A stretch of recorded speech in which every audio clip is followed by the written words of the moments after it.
Well, it's a beautiful day, believe it or not. All the rain that's forecast is held off, which has allowed me to be able to do a lot more and get ourselves ready for today's event. I'm so excited. I'm so happy. Bear's being really well behaved. Elsa and Batty are too. I'm going to show you the the teepee, because I'm just, this is what I've wanted. Like, this is what I've been waiting for. Hold on. So here we go. So we're ready for drinks, nibbles, and we're set up to allow us to sit comfortably with the blankets, play instruments, tune into our truth, explore our inner selves, using colour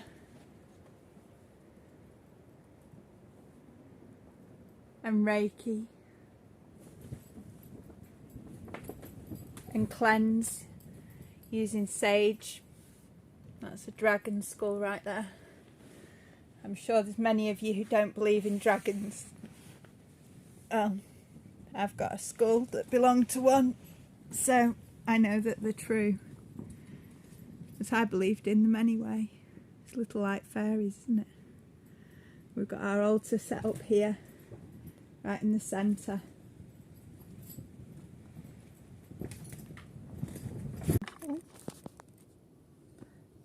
So yeah, we're here, and or I'm here, and I'm now ready to welcome people.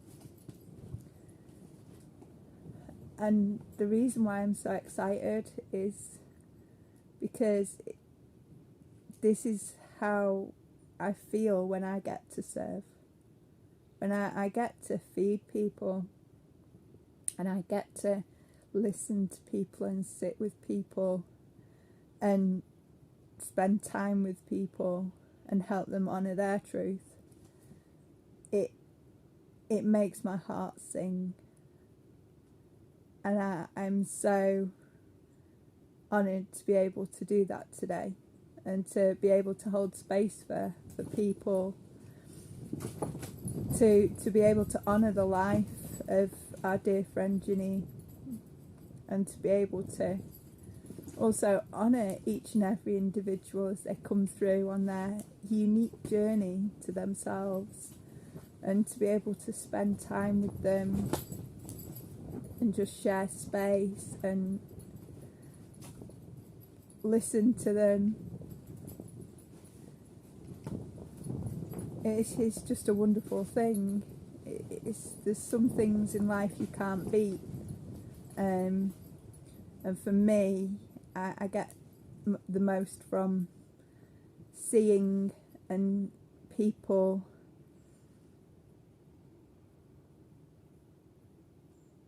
come in with one thing and leave further on in their journey to themselves. Hello, Mr. Batty. So, you're going to sit down. Are you going to join in today? Yes. I'm sure Batty will join in today at some point. Are you going to train Elsa what to do? Eh? Yes. So, I best go, because his little lordship wants some fusses and attention before people get here, and I'm going to take them all out for a little wander.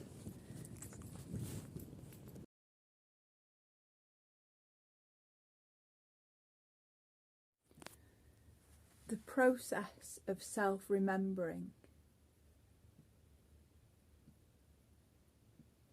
is how we become the witness. It's how we get closer to being the witness. And that was today's not word for word, it was today's insight, the words of wisdom from Ram Dass. And it's so wonderful to receive wisdom in your emails from the Love Serve Remember Foundation. So, you know, the Love Serve Remember Foundation has been supporting me on my journey to heal and to be able to be and to be able to know and love myself since not long after the stroke. It's been there for me, and I'm so grateful for all the work that they do in helping people and bringing people together and sharing the love and the words of great teachers, all based around or connected with the amazing, I guess he's a guru, maybe, the guy that brings you from the darkness to light. He brought me from the darkness of my life into light. And that's today what we've been talking about in the circle.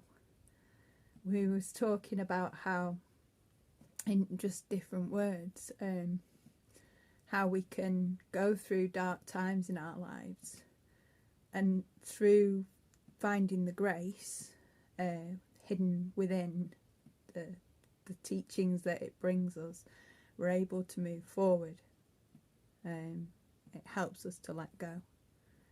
So we, as human beings, are so caught up in doing. We sometimes forget to slow down and to really sit with what is. And when we're able to sit with what is and make space for all our feelings, it really helps us to just move forward and let go, and to just step up into our next level of understanding and awareness, where we can, you know, just become more conscious, aware, understanding, compassionate individuals.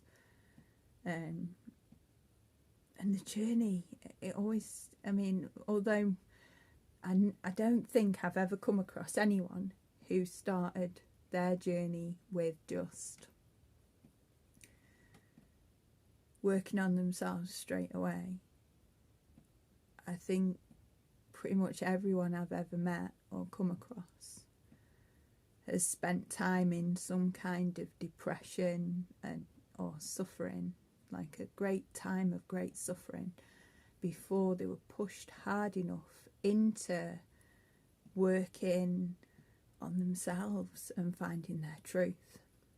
And for some of us, that's what it does. It's pushing us. And I was asked today, why can't we all have, like, just some kind of be all right and always live in a state of bliss or whatever? And it's because we haven't learned enough. We haven't done enough work on ourselves. But it is possible to go and get to the level. It's not impossible, it's possible. So it's absolutely possible that we can, as a human being, become a human being instead of a human doing, and move forward in our lives through working on ourselves, you know, and reach that level of complete bliss all the time. And some people are better at it than others, because some people have been working on it better than others. And I don't mean being in a happy life where we're all positive and we suppress the negative and we just don't agree in things like anger and negativity, and we think certain things are wrong, and we're so caught up in our righteousness that we insist everything has to be a certain way. That's just bullshit, you know. It's getting ourselves to that place where we know that there's things that are either in balance or they're not in balance, and we work on things that are in balance to try and bring them back to balance. And we don't call things wrong anymore or right. We just find a more balanced way of being and doing things, and that's how we seem to get through each thing we come across in life. So here we are, like the evening after the beautiful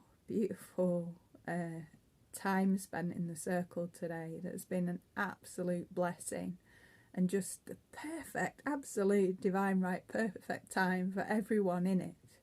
Everyone's gone away with something that they've got from today, and it's been really interesting to just get this far and know and feel and see and experience the connection and the insight and the wisdom, the shared wisdom, and the stories, and the Invictus poem, which I'll put the link on, because the Invictus poem was the bit that changed my life. I had an amazing carer, and I wish I could remember his name. I always called him Oliver, and his name wasn't Oliver. And I had 3 amazing carers after my stroke. One of them was called Wendy, and there was 2 others, and I can't even remember. I can see the faces. Alison, that was it, Alison and Wendy, with 2 girls. There's a boy carer, and he introduced me to the Invictus poem. It was him and his patience and his persistence with me that took me out of my pity party and helped propel me into doing what I do now. It is his words, and it was the care and understanding of Alison and Wendy and their patience with me, because I was just so proud. I didn't want any help, you know, but I knew I had to have it. It takes a lot of courage to accept where you're at and to work with that and to want to work with that. When you've had such a massive change in life circumstance that takes you from where you were, where you was like very independent and capable, to being really incapable and really stuck. So to be able to have people like that who come into your life, who are complete strangers and care for you, takes so much love, courage, caring, patience on their point, especially when you don't want them there. It must be such a hard task to try and care for someone and let them have enough space and time and understanding to come round to allow them to do their job and to help you get better, you know? Wow, I've got so much respect for them, and I kind of miss them in a way. And I remember them washing my hair and stuff and helping me in the shower, and the shower freaked me out so bad. And trying to get stuff sorted, and I was feeling so useless. But they saw more than a useless thing being there. They saw someone that they genuinely cared for and that they wanted to take time with, and we became accepting of each other, and I looked at them as friends and rather than enemies in the end. It sucked for them to go, but you know, they couldn't stay around forever, and got to a stage where I found other ways of being able to take care of myself. And on a day, you know, some days I still can't open a bottle, but most days I can. And it's amazing how life changes and how we change and how circumstances change. And it all comes down to choice. And I've met some amazing people on my journey who've gone from being paraplegic and in a wheelchair and not being able to move in and to being able to walk and talk and do stuff again. I've met people who've had complete recoveries from all sorts of things. And the common denominator in all of it is that they realised they had a choice and something in them changed them. You know, recoveries from cancer and all sorts. And each person had, through whatever means it was, many roads different, but they all had that belief that they could, so they did. And they were able. And it defies science. Well, some sciences. It doesn't defy metaphysics or epigenetics. And it's certainly what they're finding more and more evidence for these days. So yeah, it's been an interesting afternoon of contemplation, of sharing, of letting go, of things coming up, and of just being present. Now, we didn't, because of timing and things, we weren't able to give time fully for Janine, although Janine did get some times where we honoured her. It wasn't a proper honouring, so that will be happening. And unfortunately, her funeral is now at 10 o'clock on the Tuesday, and at that time I am with Carl online, and it's more important for me to serve those who need me than to serve someone who's made their transition, you know. So life will continue, and I shall continue to serve Janine and honour her life in the best way I possibly can. And me and my friends will be doing something a bit extra special for her. So, what now? I guess it's time for bed. Nearly bedtime. But yeah, I want to say it's been an amazing day. I've managed to let things go that I've been holding on to for quite some time. Had a lovely art Reiki session where it's beautiful, the things that rocked up for people.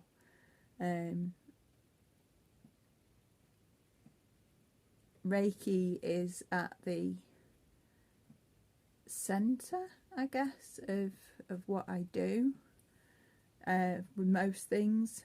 And I find Reiki is such an amazing energy to be blessed to be able to channel and to be able to be a Reiki master and to be able to do it so many different ways that help, you know. And watching it never fails to surprise me, the amount of changes that it brings, the amount of gifts it gifts people, the people that you know, you can do a Reiki art session, you can do a Reiki where just a traditional Asui session, a piece of eye session, always, every time, totally different,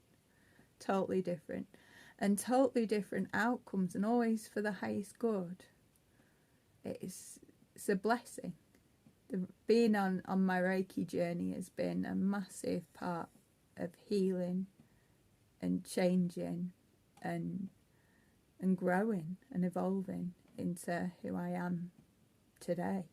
I'm grateful for that. I'm grateful for Reiki and having Reiki in my life and being able to live by the the Reiki principles, so, or the precepts, as they're called as well.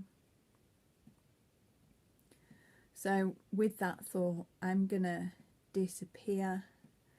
I know today's not been much about anything really, particularly, but it has been an amazing day, and our first event was incredibly eventful in as many wonderful ways as I can possibly think of, and I'm really looking forward to a night's sleep, and I hope the others who were here, I wish them well, and I wish they have a good night's sleep too.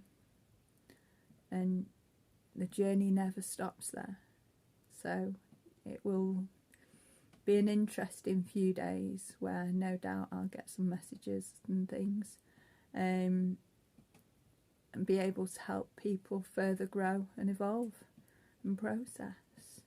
So I'm so grateful. But yeah, today, amazing. The chickens put themselves to bed. Elsa and Batty and even Bear have been well behaved, and joined us in the teepee during the session, and there was only barking over the siren, and there's never, hardly ever a siren, and Bear heard it, so Bear barked. But hey, lots of growth, lots of amazing things happening, and now it's time to sort out the vid for today and head for bed. Good night, folks. See you tomorrow.